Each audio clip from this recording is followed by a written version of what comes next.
नमस्कार, नमस्ते बिहार में आपका स्वागत। मैं राहुल ओझा आपके साथ। पटना रांची वंदे भारत एक्सप्रेस का शुभारंभ कल से होने जा रहा है। प्रधानमंत्री नरेंद्र मोदी ट्रेन को हरी झंडी दिखाएंगे। ये ट्रेन कल रांची से शुरू होगी। पटना से रांची के बीच का सफर महज 6 घंटे में पूरी होगी। यह ट्रेन आज भी पटना से रांची के लिए खुली। सुबह 4 बजे पटना से रवाना हुई और सुबह 10 बजे रांची पहुंचेगी। वंदे भारत के पहली सफर से पहले ही न्यूज 18 आपको वंदे भारत के सुखद सफर का एहसास करवाने जा रहा है। न्यूज 18 आपको बताने जा रहा है कि इस ट्रेन की डिजाइनिंग कैसे की गई है, इस ट्रेन में खास क्या है। पटना से रांची के बीच सफर करते हुए पूरी खबर संवाददाता अमित कुमार बता रहे हैं।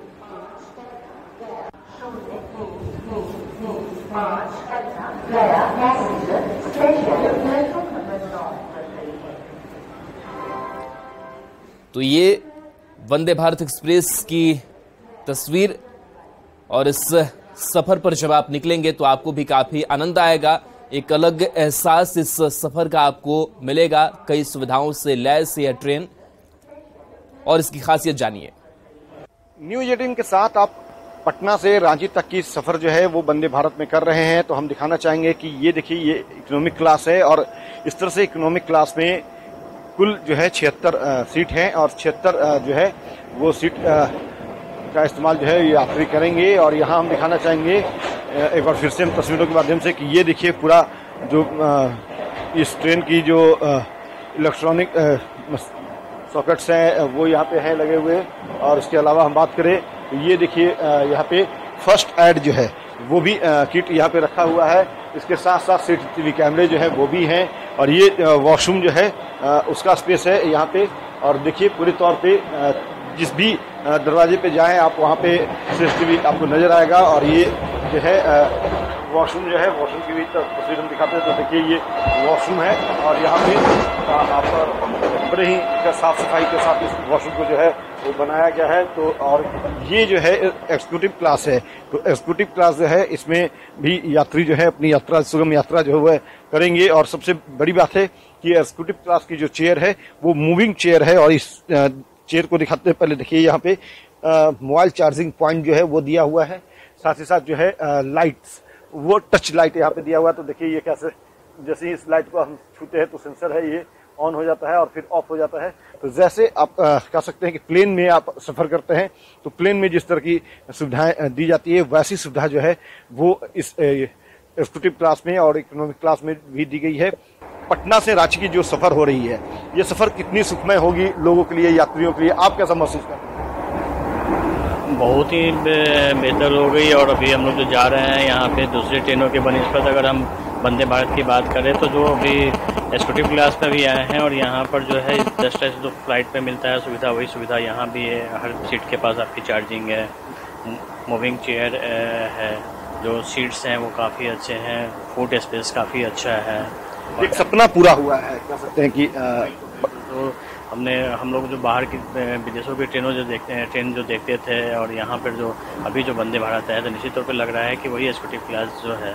और वो जो हम लोग हॉलीवुड की फिल्मों में देखते थे जिस तरीके से ट्रेनें हुआ करती थी वो तस्वीरें यहाँ देखने को मिली। बिल्कुल, वो जो अधिकारी हैं वो यहाँ पे हैं। और इस सफर में जो न्यूज 18 की ये जो सफर है वंदे भारत से पटना से रांची के बीच की, उसमें ये तमाम लोग जो है वो सफर कर रहे हैं और सुखद जो अनुभव है, अनुभूति जो है वो ले रहे हैं। तो बने रहिए हमारे साथ, आगे भी हम वंदे भारत से जुड़ी हुई जो तस्वीरें हैं, जो फैसिलिटीज हैं वो हम दिखाएंगे। Amit Kumar, News 18, Patna to Ranchi. तो ये तस्वीर वंदे भारत एक्सप्रेस के अंदर की हमने आपको दिखाई कि किस तरीके से सुसज्जित आधुनिक सुविधाओं से लैस यह पूरी ट्रेन है जिसका सफर अलग एहसास आपको कराएगा। आम बजट के दौरान देश के अलग अलग राज्यों को वंदे भारत की सौगात मिली और वंदे भारत की सौगात जो है वो पटना से रांची के बीच चलने वाली जो ट्रेन है उसकी भी सौगात मिली थी। और अब ये ट्रेन जो है वो पूरी तौर पे चलेगी और कल इसकी विधिवत जो है उद्घाटन जो है वो किया जाएगा। तो देख सकते हैं वंदे भारत एक्सप्रेस जो है वो पूरे तौर पे तैयार है। और ये देखिए ट्रेन के अंदर की तस्वीर हम थोड़ी दिखा दें तो ये देखिए ये लोको पायलट का केबिन है और यहाँ ट्रेन के अंदर सीसीटीवी भी है और साथ ही साथ जो है ये ट्रेन कल विधिवत इसकी परिचालन जो है वो रांची से शुरू होगी और पटना के लिए चलेगी। तो ये ट्रेन जो है वो उसमें खास क्या है ये थोड़ी हम दिखा दें। तो ये देखिए ट्रेन का जो स्पेस है, चल स्टाफ कर्मचारी के लिए यहाँ पे सीट दी गई है। कृपया 225 किलो से ज्यादा भारी सामान ना रखें, ये बात इसमें कही गई है। और सीट देख सकते हैं कि बड़ा ही फ्लेक्सिबल सीट है, बैठ कर के लोग जो है आरामदायक तरीके से अपनी सीट को मूव कर सकते हैं, आगे पीछे कर सकते हैं।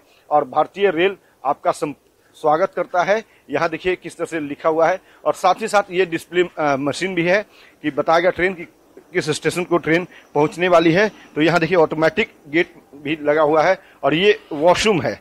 तो ये देखिए वॉशरूम जो है वो इस तरह से वॉशरूम यहाँ पे खुलता है। और यह देखिए सीसीटीवी कैमरा यहाँ ट्रेन के अंदर भी लगी है। बोगी का जो ज्वाइंट स्पेस है वो देखिए कितना सॉफ्टिकेटेड तरीके से ये बनाया गया है, अत्याधुनिक तरीके से ये बनाया गया है। और पूरे तौर पे कह सकते हैं कि ये यहाँ पे ट्रेन अत्याधुनिक तरीके से इसका कोच का जो है वो निर्माण किया गया है। देखिए यहाँ पे गर्म पानी और ठंडा पानी दोनों मिलता है। और उसके अलावा अगर हम बात करें तो जो स्टाफ्स होंगे तो उनको रखने के लिए यहाँ पे सामान है, जो खाने की चीजें होंगी वो यहाँ पे हिट होगी। तो कुल मिलाकर के कह सकते हैं कि जब फायर होगी तो उसके लिए भी आग पर काबू पाने के लिए जो मशीन होता है वो भी यहाँ पे लगाया गया है, रखा गया है। और पूरे तौर पे कह सकते हैं कि ट्रेन में जो है यात्रियों की तमाम जो सुविधाएं हैं उसको ध्यान में रखा गया है। और उसी को ध्यान में रखते हुए इस ट्रेन का जो है कह सकते हैं जो डिजाइनिंग की गई है। और अब ये ट्रेन जो है सौगात के रूप में रांची यानी कि झारखंड और बिहार वासियों को कल मिलेगी और इसकी विधिवत उद्घाटन जो है वो कल किया जाएगा। तो कह सकते हैं कि जो एक लंबा इंतजार था बिहार वासियों और झारखंड वासियों को वंदे भारत को लेकर के, वो अब खत्म होने वाली है। तो थोड़ा इंतजार कर लीजिए, महज कुछ घंटों में ये ट्रेन जो है वो सौगात के तौर पे यात्रियों को मिलेगी, आपको मिलेगी, हमें मिलेगी। हम अपनी सुगम यात्रा जो है महज 6 घंटे कुछ मिनट में ही पटना से रांची के बीच की जो है वो हम पूरा करेंगे। अमित कुमार, न्यूज 18 पटना। और इस बीच गोपालगंज से बड़ी खबर है, जहां जेवर के दुकान में शॉर्ट सर्किट से भीषण आग लग गई। घटना बैकुंठपुर थाना क्षेत्र के दिगवा दुबौली बाजार की है। आग लगने के दौरान पूरे बाजार में अफरा तफरी मची रही। वहीं इस घटना में लाखों की संपत्ति जलकर खाक हो गई। बताया जाता है कि संतोष सोनी की दुकान में देर रात अचानक आग लगी। आग की ऊंची लपटें देखकर आसपास के लोग इकट्ठे हो गए और आग को बुझाने की कोशिश करने लगे। बाद में पहुंची फायर ब्रिगेड की टीम ने आग पर काबू पा लिया।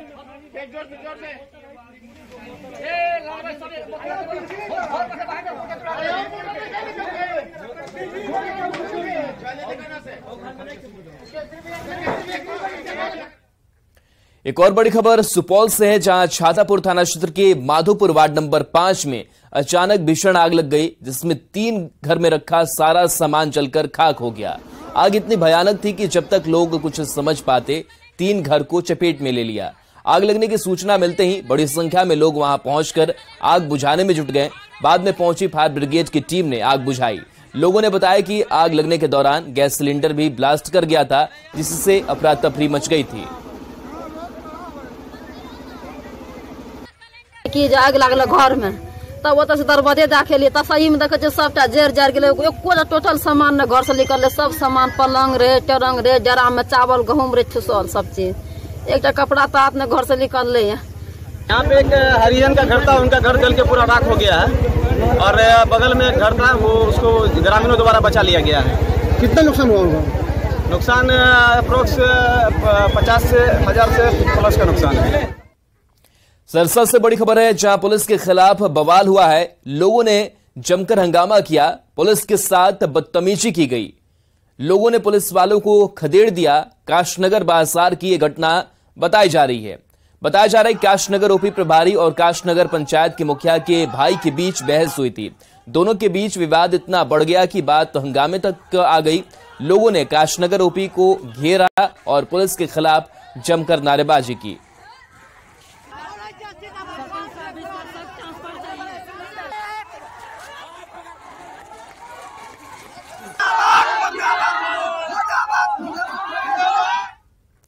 गोपालगंज में जमीन विवाद में किसान की भाला से घोंपकर निर्मम तरीके से हत्या कर दी गई। विजयपुर के कुर्थिया गांव में हुए इस हत्याकांड का लाइव वीडियो भी सामने आया है। तस्वीरों में आप देख सकते हैं कि कैसे हमलावर पहले लाठी डंडे से किसान और उसके भाई पर हमला करते हैं, उसके बाद भाला से घोंपकर हत्या कर दी जाती है।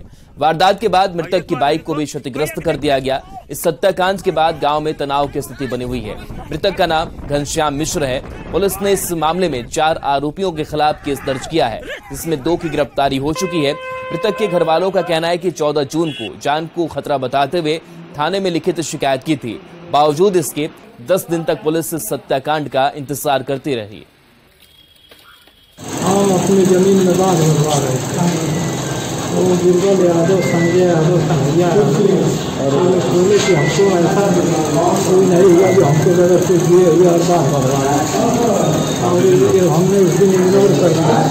दूसरा दिन आज फिर आएगा 3 और 10-15 आदमी अज्ञात बिटोर करके दोनों भाइयों को बहुत बुरी तरीका से मारे, बहुत बुरा हाल कर दिए।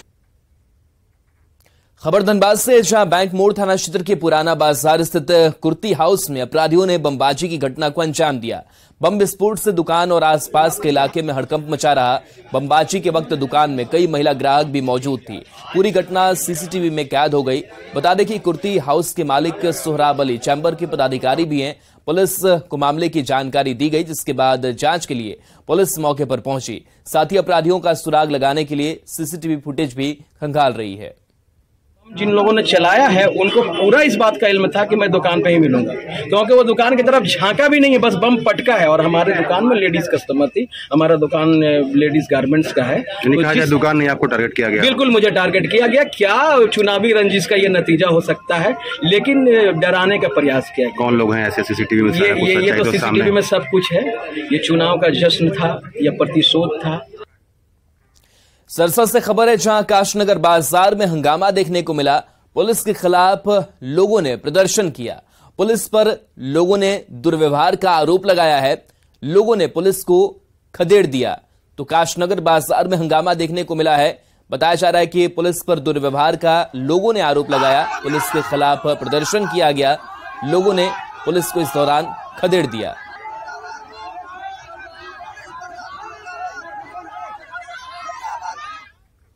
खबर पटना से, जहां शनिवार को पीरबहोर थाना क्षेत्र के खेतान मार्केट के पास गोलीबारी की गई। वार्ड नंबर 39 के निगम पार्षद राहुल यादव के भाई अनिल यादव पर अपराधियों ने फायरिंग की। घटना का सीसीटीवी फुटेज अब सामने आया है। तस्वीरों में आप देख सकते हैं कि अपराधी कुर्सी पर बैठे अनिल यादव को निशाना साधते हुए फायरिंग कर रहे हैं। बताया जा रहा है करीब 10 से ज्यादा राउंड फायरिंग की गई है। गोली से बचने के लिए अनिल यादव भी भागते नजर आ रहे हैं, अपनी जान बचाने की कोशिश कर रहे हैं। इस घटना को लेकर पुलिस में शिकायत दर्ज कराई गई है। पुलिस पूरे मामले की छानबीन में जुटी हुई है। हालांकि अब तक किसी की गिरफ्तारी नहीं हो पाई है। और इस बीच बड़ी खबर मधुबनी से, जहां तालाब में डूबने से 3 बच्ची की मौत हो गई, जबकि एक बच्चे की हालत गंभीर बनी हुई है। घटना पंडौल थाना क्षेत्र के भिट्टी सलेमपुर गांव की है। ये सभी बच्ची एक ही परिवार की थी, जो गांव से सटे तालाब में नहाने गई थी। इसी दौरान एक बच्ची गहरे पानी में चली गई और डूबने लगी, जिसे बचाने के लिए 3 और बच्ची डूब गई। घटना की सूचना पर गांव वालों ने सभी को तुरंत निकाला और अस्पताल ले गए, लेकिन डॉक्टर ने 3 बच्चियों को मृत घोषित कर दिया। मृतकों में 12 साल की साबरीन परवीन, 10 साल की गुलफशा परवीन दोनों सगी बहन थी, जबकि एक और 6 साल की बच्ची रिफत परवीन की भी मौत हुई है। इंतकाल कर गए, जिसको यहाँ से ग्रामीण लोगों ने घटना के बाद हॉस्पिटल ले गए। वहाँ इलाज के क्रम में डॉक्टर ने उसे मृत घोषित कर दिया। इसमें एक बच्चा बच गया है, जिसका इलाज अभी अस्पताल में चल रहा है। और सब मिलजुल करके बच्ची नहाने के लिए गई थी पोखरा में। पाँव स्लिप होने की वजह से बच्चे लोग उसमें डूब गए हैं। ग्रामीण लोग उसको निकाले, जब तक उसको हॉस्पिटल पहुंचाया जाए। वो बच्ची 3 बच्चे एक्सपायर कर गए।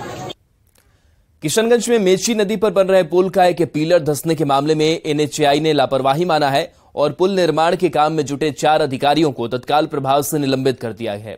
साथ ही इस बड़ी लापरवाही की जांच के लिए विशेषज्ञों की एक टीम गठित कर दी गई है।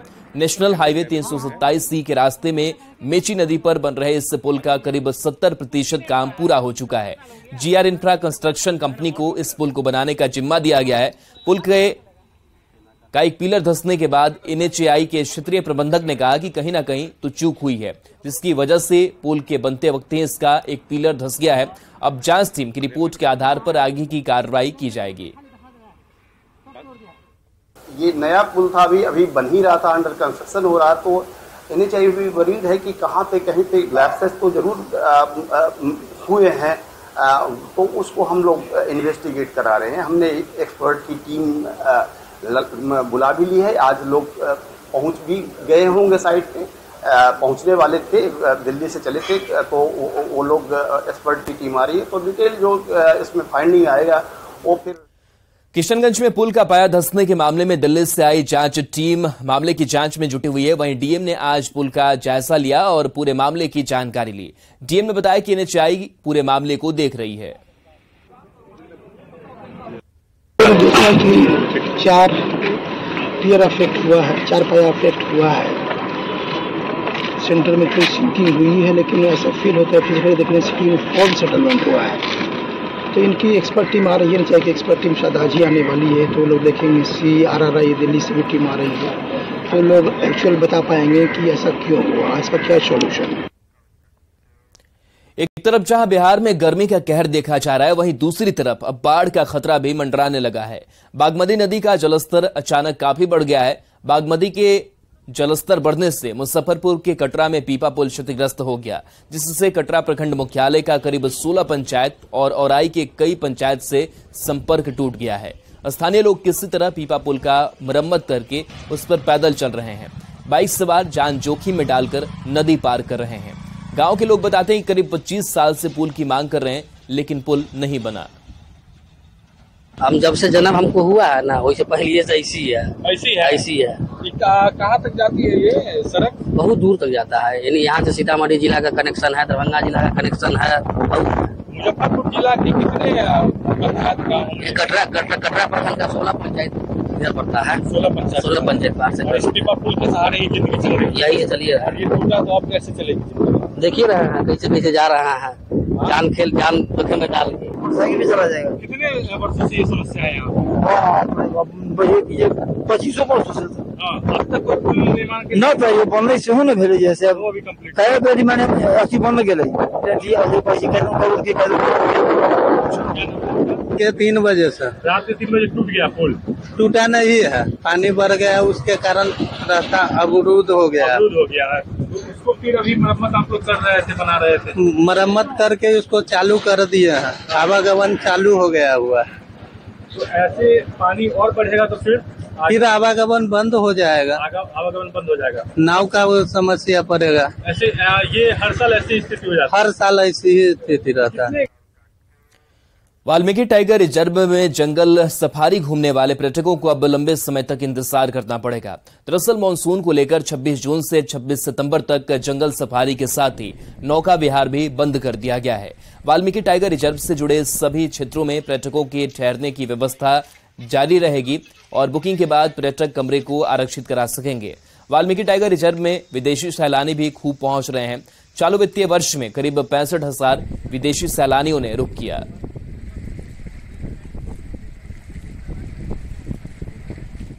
29 जून को गृह मंत्री अमित शाह लखीसराय आने वाले हैं। अमित शाह के दौरे को लेकर तैयारी तेज हो गई है। बीजेपी के कई दिग्गज नेता और मंत्री तैयारियों का जायजा ले रहे हैं। केंद्रीय गृह राज्य मंत्री नित्यानंद राय ने अशोक धाम मंदिर का जायजा लिया। बता दें कि अमित शाह अशोक धाम मंदिर में पूजा अर्चना करेंगे, मंदिर ट्रस्ट के सदस्यों से मुलाकात भी करेंगे और एक विशाल जनसभा को संबोधित भी करेंगे। दिन में 1 बजे माननीय गृह मंत्री आदरणीय अमित शाह जी लखीसराय मुंगेर लोकसभा का यह कार्यक्रम है। मुंगेर लोकसभा की जनता का आशीर्वाद मांगने के लिए आएंगे और माननीय नरेंद्र मोदी जी के नेतृत्व वाली केंद्र की सरकार की उपलब्धियों का हिसाब भी देने आएंगे। तो एक तरह से बहुत महत्वपूर्ण कार्यक्रम है। शेखपुरा से बड़ी खबर है, जहां एक व्यक्ति की पीट कर हत्या कर दी गई है। रामदेव माझी की पीट कर हत्या की खबर है। ओझागुड़ी के आरोप में हत्या कर दी गई है। कसार थाना के वर्षा गांव की घटना है। पुलिस पूरे मामले की छानबीन में जुटी हुई है। बताया जा रहा है कि पड़ोस में एक बच्चे की तबीयत हमेशा खराब रहती थी। उसके परिवार वालों का आरोप है कि ओझा के कारण ही बच्चा बीमार रहता है। इसी को लेकर झाड़ फूक करने वाले ओझा रामदेव माझी की हत्या कर दी गई।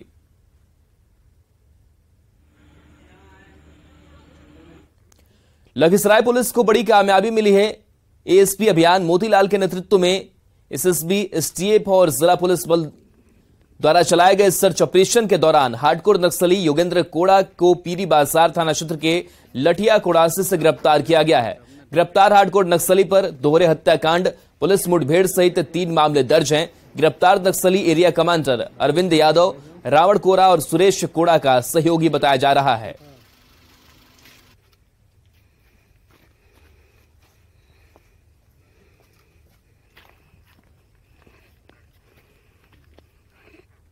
बड़ी खबर लखीसराय से, जहां रास्ते को लेकर हुए विवाद में 2 पक्ष के बीच जमकर मारपीट हुई। इस घटना में दोनों पक्ष से 9 लोग गंभीर रूप से जख्मी हो गए। घटना नगर थाना क्षेत्र के बालगोदर गांव की है। घटना के बाद सभी घायलों को इलाज के लिए सदर अस्पताल में भर्ती करवाया गया है। फिलहाल पुलिस आगे की कार्रवाई में जुटी हुई है।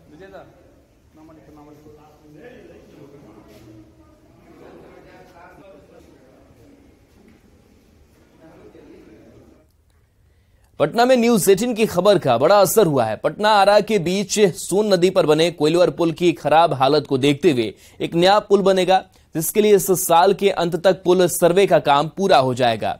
ओडिशा में बालासोर ट्रेन हादसे के बाद जर्जर हो चुके कोइलवर पुल पर हादसे की आशंका को लेकर गोपाल कृष्ण नाम के एक व्यक्ति ने रेल मंत्री को एक पत्र लिखा था, जिसमें इस पुल की हालत पर चिंता जताई गई थी, जिसकी खबर न्यूज 18 ने प्रमुखता से दिखाई थी। अब रेलवे ने उस पत्र का जवाब दिया है। रेलवे ने कहा है कि कोइलवर पुल को लेकर मंत्रालय गंभीर है। जल्दी इस पुल के बदले एक नया पुल बनाया जाएगा, जिसके लिए इस साल के अंत तक सर्वे का काम पूरा हो जाएगा। उड़ीसा के बालासोर में एक रेल दुर्घटना के बाद रेलवे पर कई तरह के सवाल खड़े हो रहे थे। इसी बीच में 161 साल पुराने कोइलवर रेलवे ब्रिज को लेकर डॉक्टर गोपाल कृष्ण ने रेल मंत्री को एक पत्र लिखा और उस पत्र में यह आशंका जाहिर की 161 साल पुराने कोइलवर रेलवे ब्रिज की स्थिति भी बदहाल हो चुकी है और कभी भी कोई बड़ी दुर्घटना घट सकती है। अच्छी बात यह रही कि जो पत्र इन्होंने रेल मंत्री को लिखा, रेलवे की तरफ से इनके पास उसका जवाब आया है और जवाब बेहद सकारात्मक है। न्यूज 18 ने इस खबर को काफी प्रमुखता से दिखाया था और उस खबर के बाद रेल विभाग की तरफ से डॉक्टर गोपाल कृष्ण को एक पत्र आया है। गोपाल जी, क्या पत्र जरा हमारे दर्शकों को दिखा और बताएं कि आपने क्या लिखा था और जवाब क्या आया है। मैंने 6 जून को रेलवे मंत्री जी को पत्र लिखा था कि ये 161 साल पुराना हो गया है कोइलवर का रेल ब्रिज, जो कि सोन नदी पर है और जर्जर हो गई। इस ब्रिज के ऊपर रेल का आवाजाही जारी है और यहाँ पर कभी भी कोई भी अप्रिय घटना, कोई भी हादसा हो सकता है। और मैंने इस पत्र में ये भी बताया था अपने 6 जून के पत्र में कि रेल मंत्रालय तत्काल इस पूरे इलाके का जो 4 राज्यों के द्वारा खनन हो रहा है बालू का, उसका भी समग्र आकलन किया जाए। तो 20 जून को रेल मंत्री को लिखे गए 6 जून को लिखे गए पत्र के जवाब में 20 जून को रेलवे के तरफ से एक पत्र जवाब के रूप में आया है मेरे पास, जिसमें मुझे ये बताया गया है कि एक नए रेलवे पुल के निर्माण के लिए काम सैंक्शन कर दिया गया है। और जानकारी ये मिल रही है कि सर्वे का कार्य शुरू हो गया है नए पुल के निर्माण के लिए। उन्होंने ये भी आश्वासन दिया है कि ये जो जर्जर हो गए हैं चादर जो लोहे के इसके, उसका भी मेटलाइजेशन किया जाएगा, उसको मेटल से रिप्लेस किया जाएगा।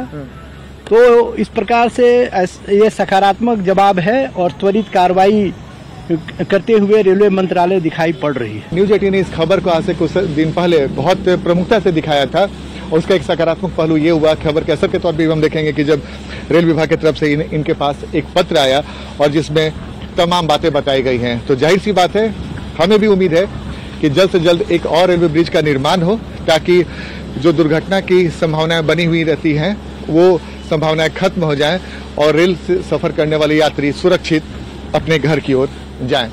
कैमरामैन दीपक के साथ आनंद अमृतराज, न्यूज 18 नेटवर्क, कोइलवर पुल। तो खबरों का सिलसिला लगातार जारी है और एक नजर इस वक्त की हेडलाइंस।